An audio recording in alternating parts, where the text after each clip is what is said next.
Malaysia bawa ke tempat yang penuh dengan parti supaya orang Indonesia sayang dia. Kemudian dia buat benda yang sama dekat India supaya orang India boleh sayang dia.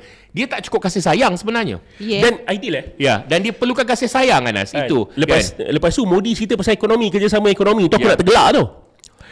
Kau tahu tak ada apa, alamak, siapa nama satu seorang profesor ni, Anit Banerjee ke? Macam mana aku nak sebut nama dia? Korang boleh Google Anit. Cakap dia menang Nobel ekonomi pada 2019. Kau baca kritikan dia pasal ekonomi India. So antaranya adalah angka statistik tak betul pada tahun ni. Tapi aku tak berapa minat sangat dia tu. Aku minat Profesor Jayati Ghosh. Ini profesor ekonomi di Jawaharlal Nehru. Dia kawan Jomo tau.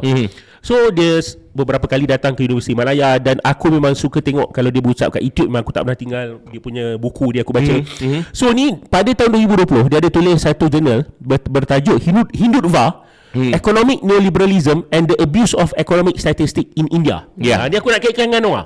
Sebab sangat sama dengan Anwar.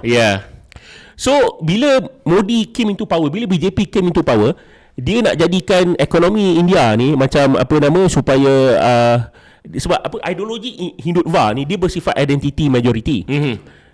Tapi apa yang jadi adalah dia guna sentimen tu bagi kekayaan pada orang-orang dia lah, orang-orang tertentu je.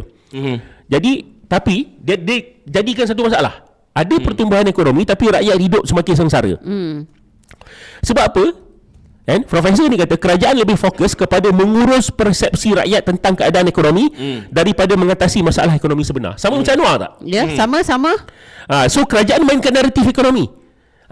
Kerajaan India ni Profesor Jayati Ghosh ni cakap dia kata naratif manipulasi apa? Statistik naratif bahawa ekonomi berkembang pesat digunakan untuk meredakan rasa tidak puas hati golongan miskin, sekaligus menyokong agenda neoliberal. Agenda neoliberal ni macam IMF selalu bagilah, iaitu hapus subsidi, naikkan SST, memperluaskan SST kan, dan sekaligus menyokong agenda neoliberal yang memihak kepada kelas kaya.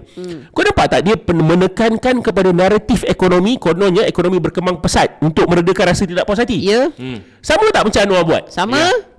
So dia menyuburkan pengumpulan kekayaan kepada golongan kaya dan modal besar. Sama tak? Sama tak? Sama je. Kemudian memanipulasi statistik ekonomi. Sama tak? Sama. Ini ada jualan rahmah tak dekat India? So satu aspek ada jualan rahmah tak dekat India? Inisiatif rahmah. Okay. So